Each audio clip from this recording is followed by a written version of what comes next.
Hello, friends, and welcome back to r/ProRevenge.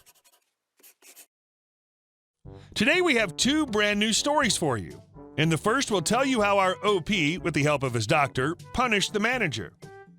But before we begin, don't forget to subscribe to our channel if you're new here and turn on notifications so you don't miss a new video every single day. Here we go. Manager forces me to get a doctor's note despite it being illegal to do so. When I was in my early 20s, I worked at a supermarket. I should note that I was a pretty reliable employee. I was never late. In fact, I often got in early and rarely called in sick. At the time this happened, I'd not called in sick for 9 months. And even then, the manager had sent me home. I'd been up all night, swinging between burning hot and freezing cold, so I was obviously feverish, and I'd been throwing up at both ends, shall we say. At one point, at about 2 a.m., I was on the toilet with my head in the sink, utterly miserable. I must have passed out because the next thing I knew, I was lifting my head off the sink, and it was 7 a.m. I was due to start work at 12 that day, but that obviously wasn't going to happen. So I called up the manager. Let's call the manager Steve. Steve was known for being a real a-hole. He never believed anyone who called in sick except his best buds, usually other managers, never lowly staff, but often called in sick himself. A lot of the time, we knew it was because he was hungover and not actually sick. The conversation went as follows. Me: "Hey, Steve, sorry, I can't come in, I'm sick." Steve: "With what?" Me: "I don't know, I think it might be the flu. I've been up all night being sick and I have a fever." Steve: "Don't be stupid. If you had the flu, you'd be completely knocked out. I need you in. Come in or you're fired." Me: "I can't. I just told you I can't stop vomiting. I passed out." Steve, growling angrily: "Either come in or bring a doctor's note or you're fired." In the UK, you're legally allowed to self-certify for 5 days. This means you can tell your employer you're sick and you don't need a doctor's note. If you're sick for more than 5 days, you then need a note. It's also illegal to demand a doctor's note during the self-certify period. I knew this, but I was terrified. This was during the recession. I couldn't afford to lose my job, so I got myself dressed, almost passed out trying to do so, then trudged to the doctor's office some 25 minutes walk away. I ended up sitting in the doctor's office for a little over an hour, which for walk-in was pretty good. I get in to see the doctor, and she's furious at me for coming in. "You're not supposed to come to the doctors when you have a cold or flu." And of course I knew I should be able to self-certify. She told me as such, saying I shouldn't be here and should have stayed at home. I then explained what had happened with Steve and how he threatened to fire me over this, and I couldn't afford to lose my job. I was struggling as it was. My doctor turned her anger towards my manager. She asked if I got sick pay from the company, and I said yes. "He wants a sick note, does he?" the doctor says.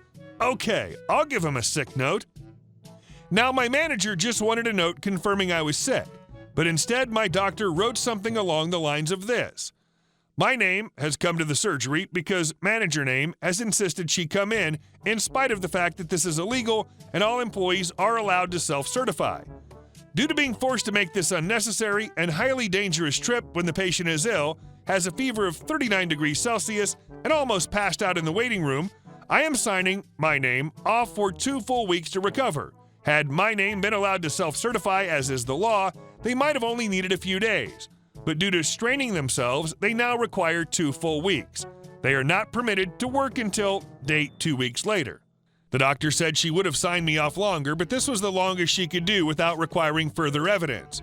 So basically, instead of just being off for a few days, I was now signed off for a full 2 weeks, and I'd be paid for it.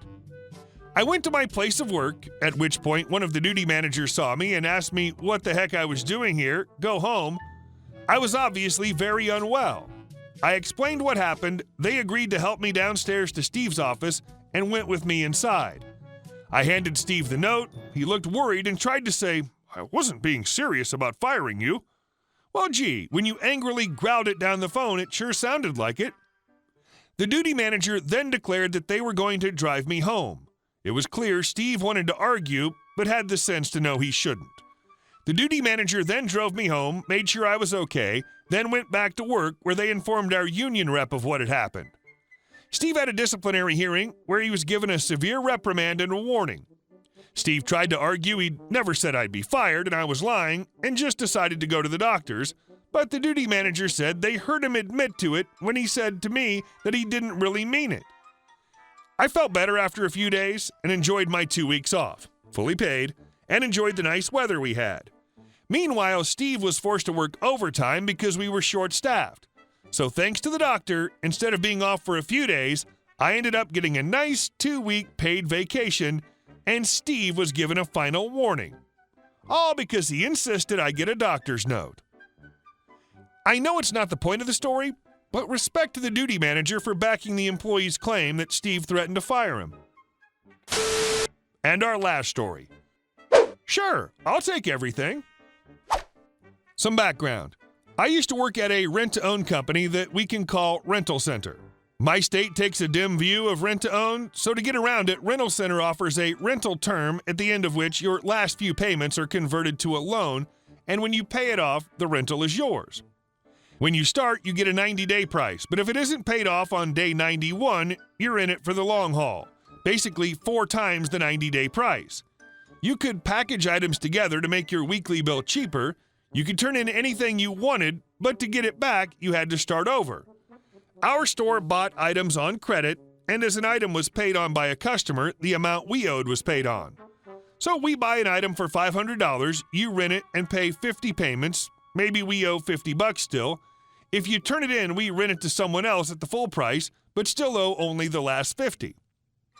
Anyway, one day a pain-in-the-arse customer, I'll call Karen, called to have us pick up a stove. We went, grabbed it, brought it back, no problem. A week later, and I'm doing inventory, I find the stove and it isn't on my store inventory list. I look it up to see why, and it turns out this thing was in a package with 2 other items and her account rep didn't check. Those other 2 items are still there. We had this dumb rule where if you turned something in to be counted among the inventory, it had to physically be brought back into the store. I realize this lady has 2 items that have to be brought back before I can reissue a contract for them. I know this is going to be annoying, so I look at the 2 items she still had. Turns out we only owe like $120 for the last 2 remaining items, so what I decide to do is offer her fridge, and a window AC at $120 90-day same as cash for the hassle of having to pick them up. This was going to save her a bunch of money in the long run, even if she couldn't pay it in 90 days. So I'd pick them up, bring them back, count them as inventory, write up a new contract, bring them back in an hour. She saves a metric F-ton, everybody wins. I'm usually great with customers, and I can usually calm them down when a problem comes up, so I call and tell Karen about the problem, let her know I need to pick them up. Before I can tell her the frickin' deal she's about to get for the trouble, she starts cursing at me. This is BS. You people are incompetent.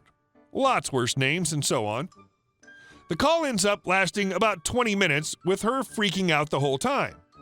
I keep trying to say, hold on, let me explain, but Karen has skipped, may I speak to the manager, and gone full scorched earth. She says, come get it all. I try again to defuse the situation and explain, but get called some vile crap for my trouble, and again get told to come get it all. I look at the computer, smile, and say, okay, sure. Karen didn't realize come get it would basically mean empty my trailer. She had a fridge and an AC along with the stove. She had a living room set, 2 TVs, 2 other window unit ACs, a bed. She even had lamps. This lady had been paying on this stuff for a long time, and some of these contracts are close to final term. She was about to lose it all. I get in an empty truck with another employee and drive to her trailer, and her husband answers the door. Dude, I feel bad for her husband to this day. He was super nice. I tell him Karen has told us to come get everything, and he opens the door while apologizing to me for her behavior. She's not there. I tried to talk to him about the deal, hoping he could calm it down, but he said it was better to just do what she wanted. So we load up all the big stuff as fast as we can. I'm about to grab one of the AC units when I hear her pull up. She comes storming up the driveway, cursing us with one of her friends. I hear her get to the front door. Her husband's there. I hear her say to her husband, "You're as stupid as your mother." Her husband has apparently been conditioned to this and doesn't say anything. I decide I'm not carrying the window AC unit through the house with her acting like this, so I just lift the window and let it fall out. I go around outside and pick it up. The other employee walks out and she's cursing at him, and he goes and sits in the truck. I come out and Karen goes nuclear.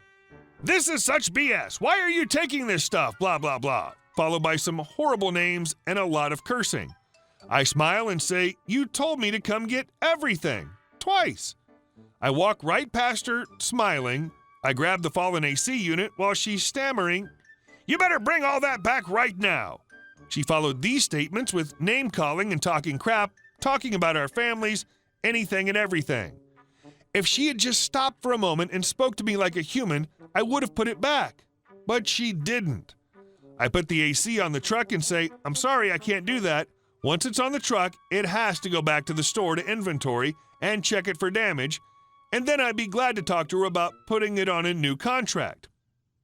Edit. While I was finishing loading up the truck, this lady's calling me every vile thing she could think of, and my responses are things like, "Uh-huh," and "Okay," all with a smile on my face like she's saying the sweetest things. The more I do this, the more red and angry she becomes. I wave and smile like we're old friends and say, "Have a nice day." I swear to you, I've never before or since seen someone's face turn purple with rage. She yells, "F you!" And I say, "Okay, you too," like she just said she'd miss me and drove off. That was the day I learned that nothing will piss a Karen off more than a sweet smile when they think you should be upset. I learned far more about the rent-to-own business than I ever wanted to know. Hey guys, thank you all for watching the video. I'll see you in the next one.